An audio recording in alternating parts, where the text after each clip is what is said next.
Наймандарды шоқынған, шайтанды алдаған деп айтып, олар туралы алуан әзілдерді шығару не үшін қажет? Және оны кім жасап отыр? Ассалаумағалейкум, бұл шын тарих. 8 оғыз тайпаларынан тұрған жұртты моңғолдар наймандар деп атады. Моңғол тілінде 8 деген мағына береді. Ғұндардан негіз алатын наймандар ұйғыр мемлекетін құртып, оның орнына өз мемлекетінің негізін салған. Территориясы Шығыс Қазақстаннан бастау алып, Орхон өзіне дейінгі жерді алып жатты. Ляо империясының басты жауы болып, соның түбіне жетіп мемлекетті құлатады. Осы арада елдің көркейіп гүлденуі басталады. Мемлекеттік тіл найман тілі болды, бірақ ол ұзаққа бармады, себебі моңғолдар күшейіп келе жатты.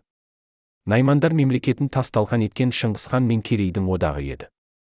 Тас-талқаны шыққан елден қашқан Таян ханның ұлы Күшлік хан, Жетісу өңіріне келіп, Қара Қидандарда болып жатқан тайталастықты оңтайлы пайдаланып хан болады. Наймандарды қол астына алған Шыңғысхан, олардың дипломатиясы мен батырлығын жақсы білетін. Шыңғысханның атақты батыры Найман Кетбұқаны батысқа және арабтарға жасаған жорықтары Шыңғысхан империясын асқақтата түсті. Діні христианның Нестариан бағытында болған наймандар көп ұзамай исламға бет бұрады. Қазақ хандығын құрушы рулардың бірі болған наймандар, жоңғар басқыншыларынан қалқан болып тарихқа бір қатар атақты батырлар да келген. Бөліп алда билей бер деген ұстанымы бар кеңес үкіметі, осы наймандарды жаман атты қылып ішке іріткі салады. Сол іріткі жаңа Қазақстанға дейін жетіп жұрт арасында осы руға деген көзқарасты қалыптастырды.